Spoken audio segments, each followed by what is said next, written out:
Oiê, já estamos por aqui novamente. O Brasil atingiu a marca de 35,2 milhões de idosos, o que corresponde a 16,6% da população total, segundo dados do IBGE.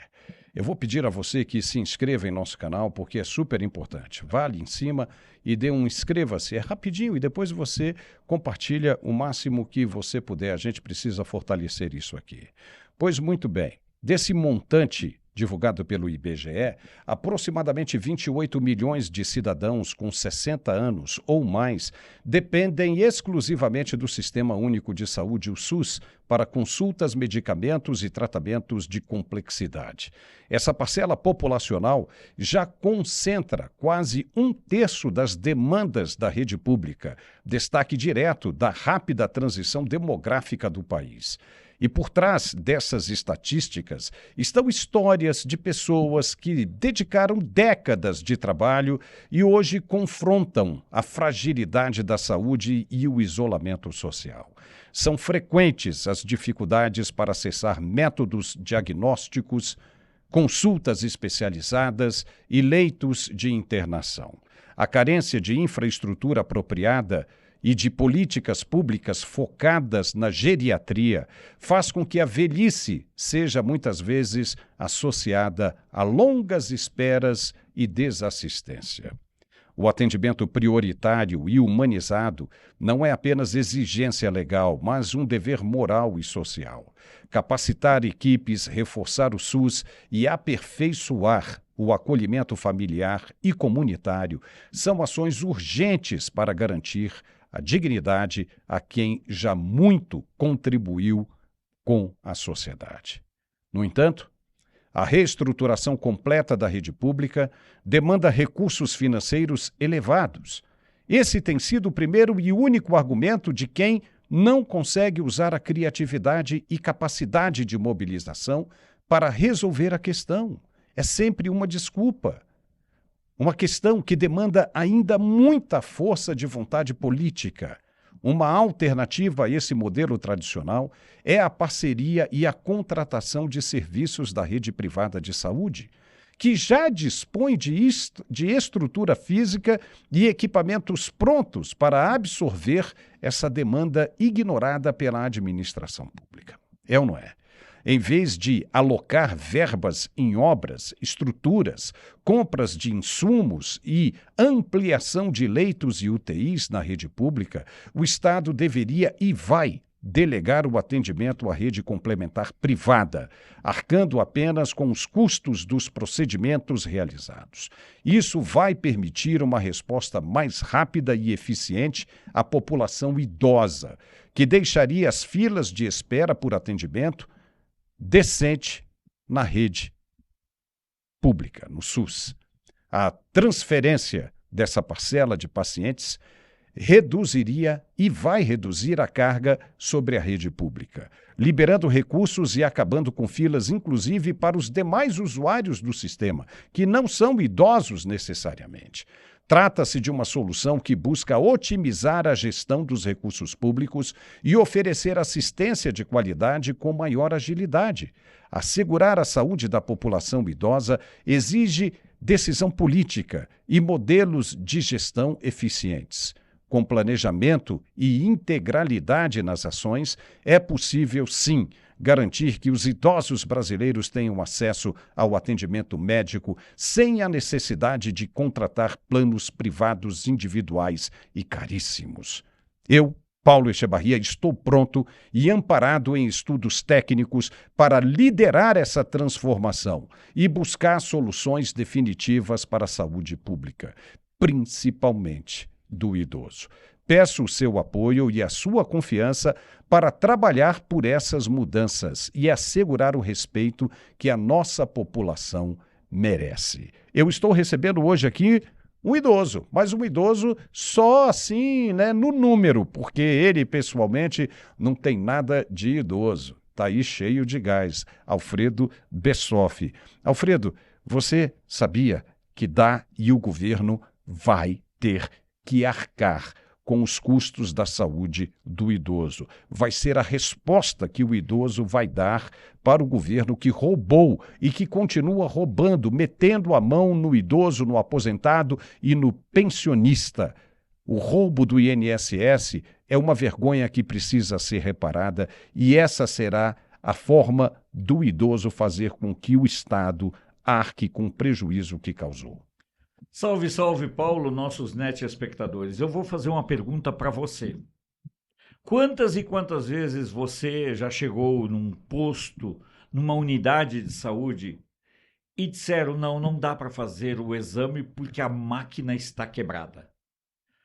Essas máquinas de ressonância magnética, por exemplo, elas são máquinas caras. E me parece que no serviço público elas tendem a quebrar com muito mais frequência. Por que razão? E aí a manutenção, a restauração, o conserto é caríssimo. Enquanto isso, as pessoas não são atendidas. Quanto custa uma máquina de ressonância? 1,5 milhão? 2 milhões? 3 milhões? Sabe-se lá quanto? Quantos exames poderiam ser contratados com esse valor na rede já estabelecida? O Estado não tem que ter máquinas em todos os lugares. O que nós temos que ter é uma otimização da utilização dos recursos tecnológicos que já existem, digamos, disponíveis na rede hospitalar da sua região. Então, não tem que comprar uma máquina nova, não tem que usar aquela que está disponível. Contrata o serviço, é muito mais barato, é muito mais rápido, é muito mais correto você gerir a saúde através de um uso de IA, de uso de tecnologias já existentes, tornando racional, Paulo, o uso.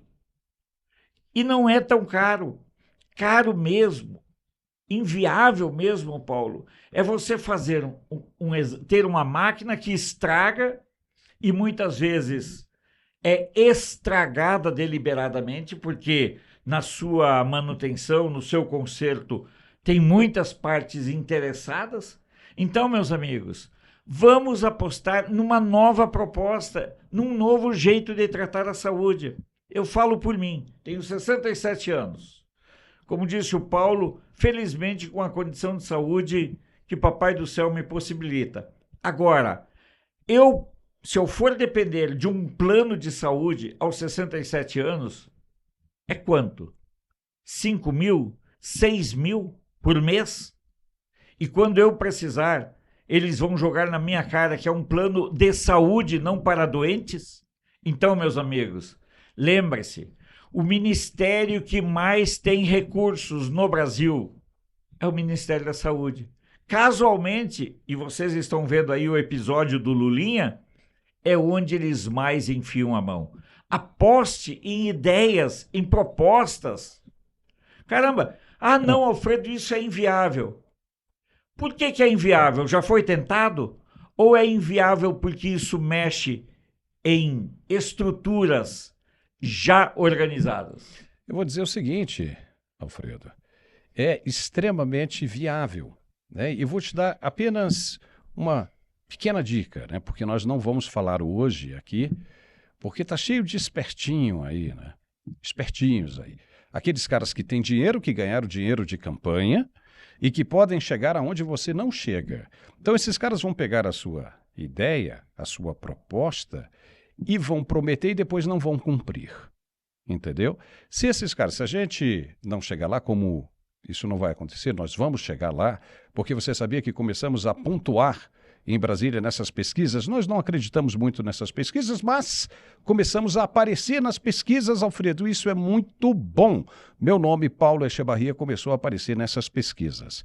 Então, vamos dizer o seguinte, amanhã ou depois, né, se passa um desses caras aí a gente apresenta a proposta. Mas por quê? Qual foi o objetivo de eu entrar nisso aí? Primeiro, a gente tinha essa proposta para te oferecer, o Alfredo, né, abriu mão e passou e alguém tinha que passar. Você está aí, né, mandando mensagem para a gente, dizendo o tempo todo, estamos cansados dessas promessas, estamos cansados disso ou daquilo. Eu também estou.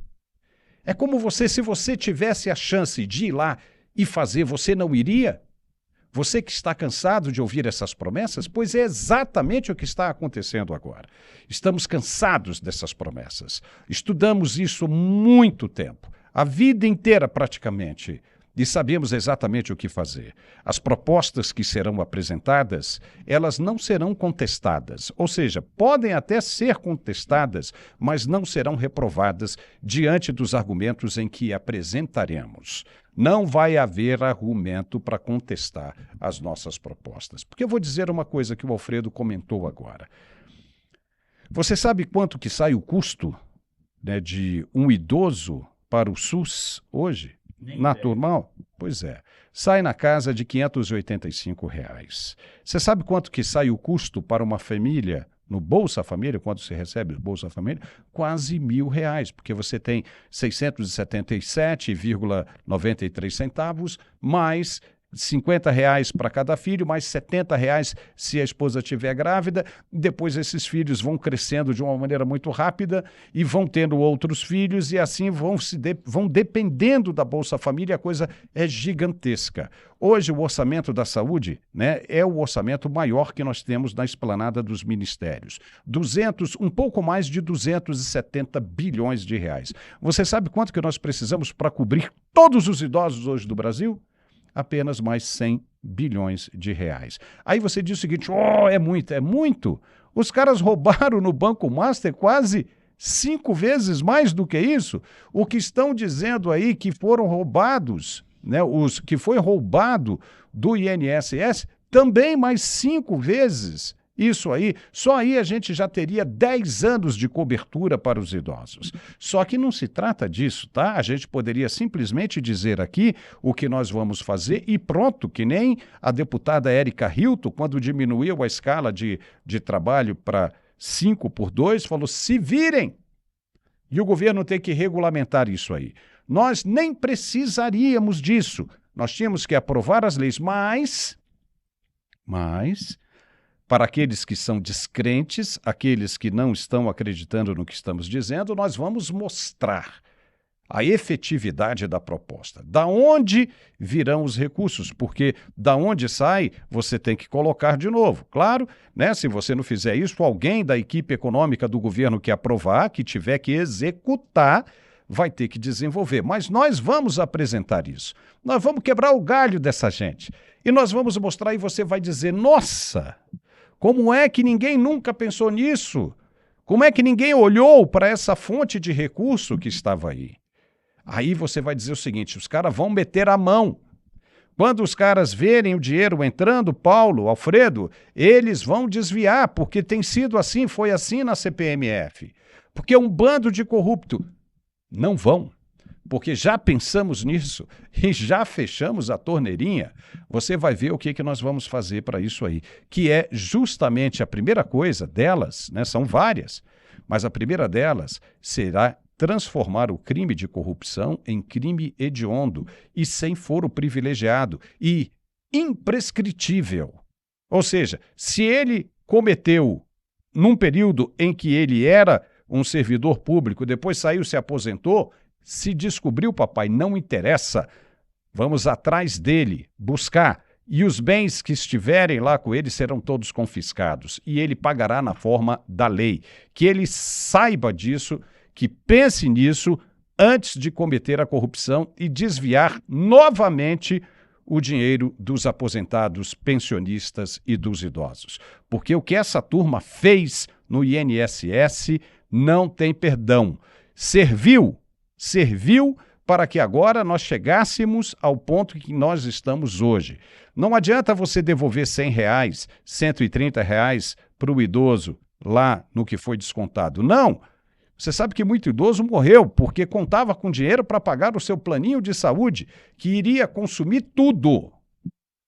Então, não se trata mais disso. Se trata de dignidade forever, para sempre. E eu preciso que você se lembre disso na hora que você entrar para votar. Se você é de Brasília, você sabe o que tem que fazer. Pegue o seu telefone, bata na porta do seu vizinho e fale dele, porque eu sou o candidato que vai resolver o problema do idoso e vou mostrar. Eu só peço a você uma única oportunidade para um único mandato. Vamos registrar esse cartório onde você quiser. Mas eu só preciso de 1 ano para resolver isso. 1 ano. E você que já deu chance para muita gente que não merecia sequer uma olhada sua, agora eu estou aqui te pedindo, você não vai dar, você não vai acreditar, você não está perdendo nada. Se eu não fizer o que estou dizendo, não vai ser nenhuma surpresa para você. Agora imagine, e se eu fizer? A sua vida vai mudar. Você acha que não vale a pena?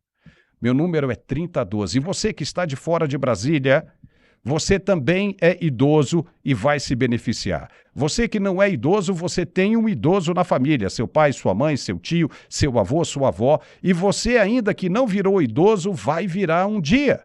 E essa é a hora de mudança, de mudar, inclusive para incentivar outros que virão depois de mim. Na hora que você estiver entrando para votar, lembre do número. Para deputado federal em Brasília, 3012. Você que não é de Brasília, pegue o seu telefone, ligue para alguém de Brasília. O código de área da cidade é 61. Pegue lá o seu telefone 61 e ligue para alguém, qualquer um de Brasília. E ajude. Ajude a você, ajude ele e ajude todos nós. Ok? Um forte abraço e eu conto com você. Meu número é 3012. Até a próxima.